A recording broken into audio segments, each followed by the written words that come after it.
How are we all doing? Did we survive Easter? I hope you did. Any dramas coming out of Easter, of course, let me know, right?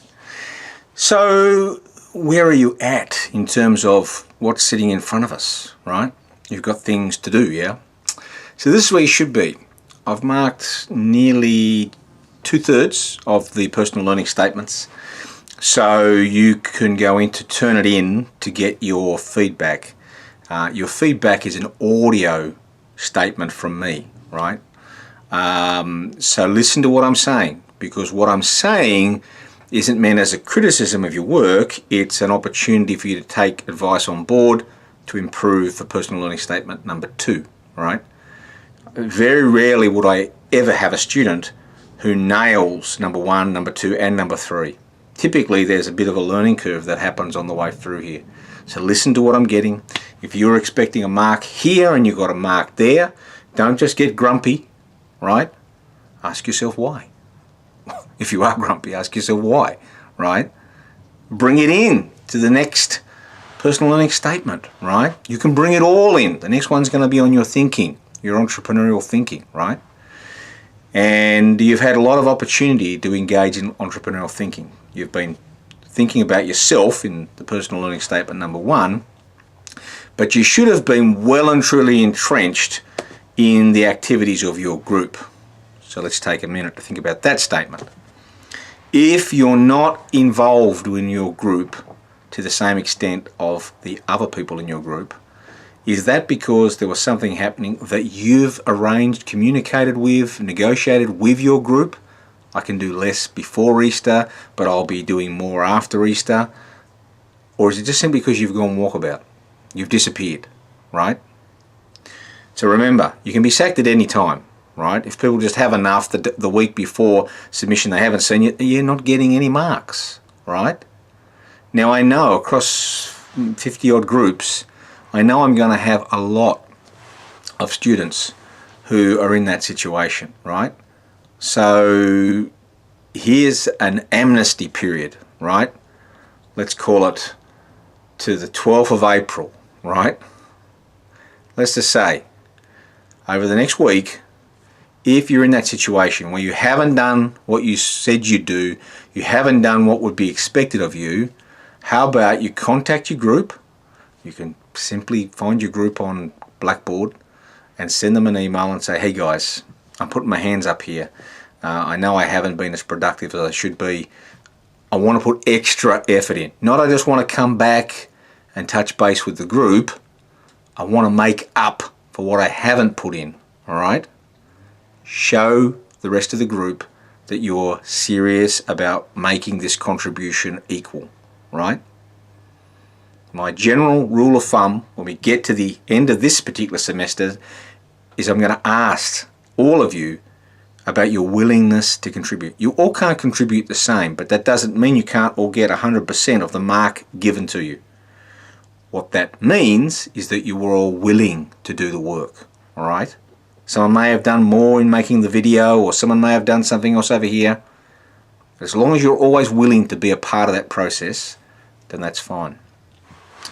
So the flip side of that, of course, is has someone gone away from the groups because there's someone being dominant in the group, right?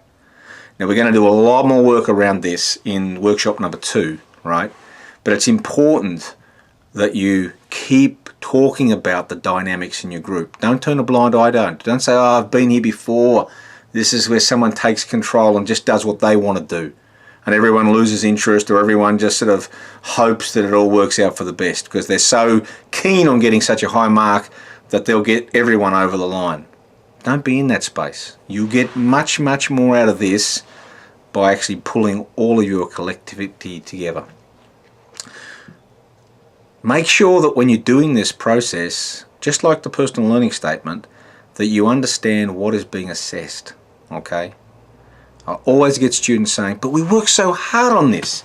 How come we only got that mark? This is not about how hard you worked, right? I have no way of knowing how many hours that each group, each individual has put into this, right? I can't measure things based on effort. I just have a rubric, right? So in the case of this particular Part A, I'm looking to assess you on how well you can demonstrate your understanding of the environmental interaction framework as it relates to the entrepreneur that you're working on. I'm looking to assess you in terms of, can you create a compelling reason based on those environmental interaction framework elements? All right? So not that you've come up with this fantastic idea to solve the how-to statement, and I'm thinking, that's a pretty cool idea, but I don't see any connection back to the environmental interaction framework, right? It will be more compelling if you say, wow, look at this energy this person could tap into.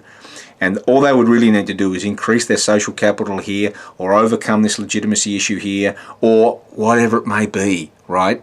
That's entirely up to you to make the case, right? And it has to be engaging.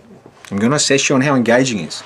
If I'm watching the 40th video and I'm sitting here going, oh boy, okay, I can see where these guys are going, you know, versus fantastic, I love this is so cool, right? Put me in that space, right? Put your entrepreneur in that space. Bring the thing to life. Put some energy into it. Find a nice balance between your intellectuality and your ability to sell. Sell us your thinking, sell us your ideas based on, we understand the framework, this is how it applies, there's a compelling reason, and our strategy looks like this, and wow, haven't we presented it to you in a really neat, cool way? So there's the challenge for you, okay? Make sure it's in on time. If you want to get, at the minimum, a 6, but maybe a 7, don't go over 2 minutes, right? I had people giving me videos last semester, they went for 2 minutes and 5 seconds, and they complained that they got a 5. And I said, oh, your work is pretty good, right? But we said 2 minutes, right? So 2 minutes is 2 minutes or less. Now, a lot of good videos can be done in 1:45, right? Some people last semester did videos that went for a minute, right? They were very snappy, it may have been very engaging, but the 2 minutes is designed to give you time to demonstrate your understanding of the environmental interaction framework elements, to communicate a compelling strategy to address the how-to statement, right? 2 minutes is enough to do that. 1 minute, it's tough. You're cutting corners, and you've got to be really, really neat to be able to do it in 1 minute. So if you've got someone in your group saying, we can do this in a minute, I would ask the question, okay, we could do it in a minute, but are we actually addressing everything that we needed to in order to address that rubric, all right?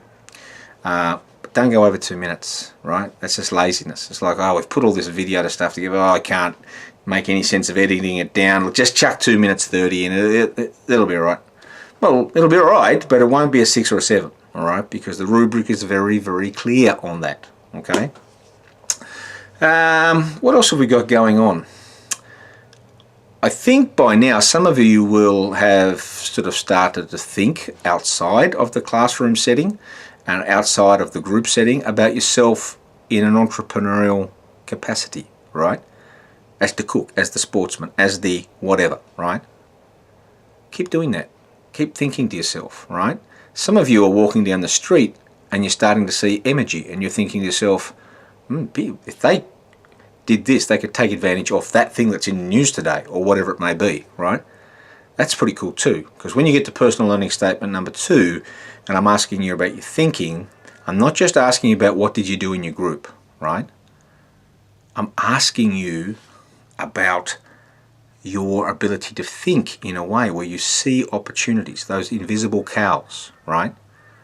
Where you start to understand the problem of having an insufficient resource profile if you're wanting to go off and do something, right? When you're seeing the challenges of there being no cognitive legitimacy or no socio-political legitimacy, when you're starting to make sense of the value of a network to create that network value, that's all I'm actually asking you guys to do during this semester, is to become so intimately connected to the environmental interaction framework that you now start to see its application in your everyday life, right? Because Entrepreneurs are just ordinary people embedded in ordinary lives. They're no different to anyone, other than they make connections between things, right? Because they've become conscious of certain things in society and conscious of their own thinking. And that's my challenge to you, all right? So I'm hoping that as we go forward, the method of the madness, while we're doing the unit the way we're doing it, is starting to become clear. I didn't overload you. I didn't say, oh yeah, let me get a great big book on entrepreneurship, 750 pages. Let's work our way through 12 chapters equally across each week. I didn't do that. I gave you a piece of sense making, a framework for sense making. And so I want you to really know that well, give you some easy marks in the pretest if you were prepared to do that work, to prepare. And now I want you to be able to apply it in part A and eventually in part B. And I want you to start seeing yourself operating in and around these elements in the very things that you do in your life, right? Maybe you want to go somewhere with people, right? Think back to when maybe you wanted to go to schoolies, right? And there was no socio-political legitimacy in your household for that, all right? These concepts apply to every aspect of your life. And so here's my challenge. In our next workshop, if you think that this framework doesn't apply to some aspect of your ordinary life, I challenge you to send it to me by email, yell it out in the class, and let's work our way through it, right? I'm just an ordinary guy. I have no grandeurs of changing the world. The framework that's been developed is developed to help ordinary people in ordinary situations to hopefully do extraordinary things, right? So, you got to the 12th of April. If you've gone missing and you want to come back and commit to doing something to catch up. Otherwise, I'm all for people being sacked. I'm all for people you telling me at the end of the semester that this particular student should only get 30%, 20% of the overall mark because they came to the first meeting, we haven't seen them since, right? Or whatever the breakdown would be. And I'll back you 100%. Because we talk about it enough, right?